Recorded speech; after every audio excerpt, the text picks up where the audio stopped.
జలము పైన కమ్మి ఉండెను. దేవుని ఆత్మ జలముల పైన అల్లాడుచుండెను. దేవుడు వెలుగు కమ్మని పలుకగా వెలుగు కలిగెను. వెలుగు మంచిదైనట్టు దేవుడు చూచెను. దేవుడు వెలుగును చీకటిని వేరుపరచెను. దేవుడు వెలుగునకు పగలనియు చీకటికి రాత్రి అనియు పేరు పెట్టెను. అస్తమయమును ఉదయమును కలుగగా ఒక దినమాయెను.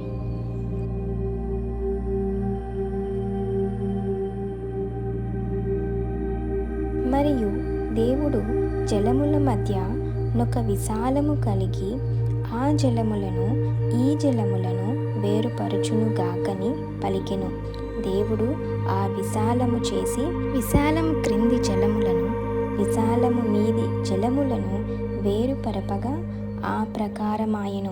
దేవుడు ఆ విశాలమునకు ఆకాశమని పేరు పెట్టెను. అస్తమయమును ఉదయమును కలుగగా రెండవ దినమాయెను.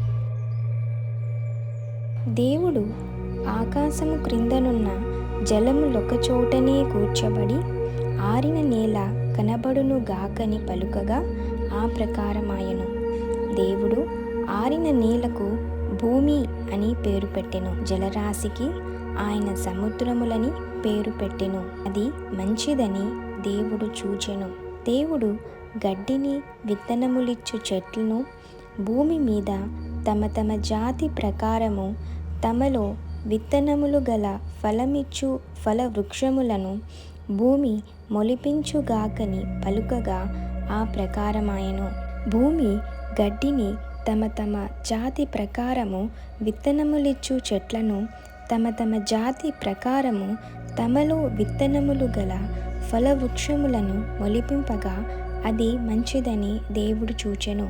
అస్తమయమును ఉదయమును కలుగగా మూడవ దినమాయెను. దేవుడు పగటిని రాత్రిని వేరుపరచునట్లు ఆకాశ విశాలమందు జ్యోతులు కలుగును గాకనియు అవి సూచనలను కాలములను దిన సంవత్సరములను సూచించుటకై యుండుగాకనియు భూమి మీద వెలుగిచ్చుటకు అవి ఆకాశ విశాలమందు జ్యోతులే యుండుగాకనియు పలికెను.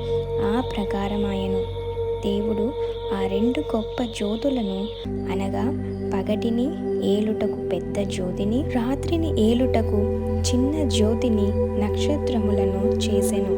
భూమి మీద వెలుగిచ్చుటకును పగటిని రాత్రిని ఏలుటకును వెలుగును చీకటిని వేరుపరచుటకును దేవుడు ఆకాశ విశాలమందు వాటినుంచెను. అది మంచిదని దేవుడు చూచెను. అస్తమయమును ఉదయమును కలుగగా నాలుగవ దినమాయెను. దేవుడు జీవము కలిగి చెలించు వాటిని జలములు సమృద్ధిగా పుట్టించును గాకనియు పక్షులు భూమిపైని ఆకాశ విశాలములో ఎగురును గాకనియు పలికెను. దేవుడు జలములలో వాటి వాటి జాతి ప్రకారము జలములు సమృద్ధిగా పుట్టించిన మహామత్స్యములను జీవము కలిగి చెలించు వాటినన్నిటినీ దాని దాని జాతి ప్రకారము రెక్కలు గల ప్రతి పక్షిని సృజించెను. అది మంచిదని దేవుడు చూచెను. దేవుడు మీరు ఫలించి అభివృద్ధి పొంది సముద్ర జలములలో నిండి యుండుడనియు పక్షులు భూమి మీద విస్తరించును గాకనియు వాటిని ఆశీర్వదించెను. అస్తమయమును ఉదయమును కలుగగా ఐదవ దినమాయెను. దేవుడు వాటి వాటి జాతి ప్రకారము జీవము గల వాటిని అనగా వాటి వాటి జాతి ప్రకారము పశువులను పురుగులను అడవి జంతువులను భూమి పుట్టించుగాకని పలికెను. ఆ ప్రకారమాయెను. దేవుడు ఆయా జాతుల ప్రకారము అడవి జంతువులను ఆయా జాతుల ప్రకారము పశువులను ఆయా జాతుల ప్రకారము నేలను ప్రాకు ప్రతి పురుగును చేసెను. అది మంచిదని దేవుడు చూచెను. దేవుడు మన స్వరూపమందు మన పోలిక చొప్పున నరులను చేయుదము. వారు సముద్రపు చేపలను ఆకాశ పక్షులను పశువులను సమస్త భూమిని భూమి మీద ప్రాకు ప్రతి జంతువును ఏలుదురుగాకనియు పలికెను. దేవుడు తన స్వరూపమందు నరుని సృజించెను. దేవుని స్వరూపమందు వాని సృజించెను. స్త్రీనిగాను పురుషునిగాను వారిని సృజించెను. దేవుడు వారిని ఆశీర్వదించెను.